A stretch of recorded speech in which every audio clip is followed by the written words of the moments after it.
Bonjour et bienvenue dans cette troisième vidéo sur le thème de la réussite et plus précisément sur les 10 erreurs à éviter pour réussir à atteindre ses objectifs. Troisième vidéo, troisième erreur. Troisième erreur, c'est le manque de vision ou le fait d'avoir une vision qui soit présente mais pas suffisamment grande ou pas suffisamment intense. Alors j'ai envie de vous offrir un petit cadeau aujourd'hui, c'est une vue sur le lac du Mont-Cenis. Voilà, parce que dans vision, il y a évidemment vue, mais pas uniquement. Parce que quand nous travaillons sur la vision, c'est important également d'insérer d'autres éléments que uniquement ce canal visuel. Donc il y a également ici dans cet environnement beaucoup de silence. Donc avec ce canal auditif, je peux ajouter quelque chose à mon expérience. Je peux aussi ajouter à mon expérience comment je me sens ici et maintenant. Et vous, chez vous, qu'est-ce que vous voyez? Qu'est-ce que vous entendez? Qu'est-ce que vous ressentez?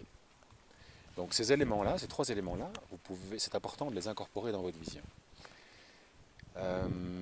C'est important également d'incorporer une autre dimension qui est la dissociation ou l'association. Donc la dissociation, c'est imaginez ma vision comme si c'était sur un écran de cinéma et je vois ma situation future, j'ai ma vision devant moi et je me vois dans cette vision comme si j'étais une tierce personne. Et m'associer, c'est en fait c'est plonger dans l'image et rentrer dans la peau de ce personnage et voir à travers mes propres yeux, entendre à travers mes propres oreilles et ressentir ce que je ressens dans cette situation future.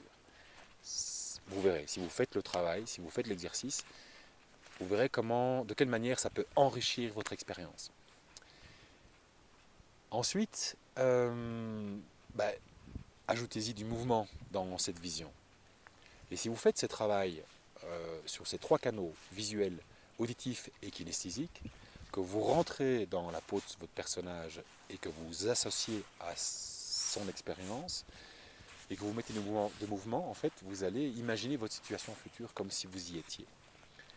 L'idée, c'est de développer cette vision de telle manière à ce qu'elle prenne une place aussi grande que possible, de telle manière à ce que vous ne puissiez plus manquer votre vision. Parce qu'elle a finalement deux caractéristiques importantes pour vous aider à atteindre vos objectifs. Numéro 1, c'est qu'elle va vous aider à focaliser votre attention sur ce qui est important pour vous. Si vous devez prendre un bus et que vous ne connaissez pas votre destination, vous ne saurez pas quel bus prendre. Donc en connaissant votre destination et en mettant vraiment un accent important là-dessus à travers une vision qui soit grande et intense, ça va vous aider par la suite dans votre stratégie. Et le deuxième élément, c'est que la vision a un effet et un rôle aussi important que le rêve, de la manière dont il s'adresse à notre inconscient. Et pour la petite histoire, 95% de nos actions sont dirigées par notre inconscient, 5% uniquement par notre conscient. Donc travailler cette vision, ça va vous aider à travailler finalement votre inconscient et ça va vous aider plus tard, sans que vous le sachiez. Donc un petit exercice, c'est entraînez-vous à cette vision. Soit vous avez déjà des éléments de vision et donc vous ajoutez des éléments visuels, auditifs, kinesthésiques, vous vous associez et vous agrandissez cette vision, vous mettez du mouvement. Soit vous imaginez, mais vous n'avez pas de vision, c'est pas grave, vous pouvez imaginer quelque chose qui n'existe pas. Vous pouvez par exemple vous imaginer lancer des boules de feu dans le ciel et après je vous laisse inventer la suite. Voilà.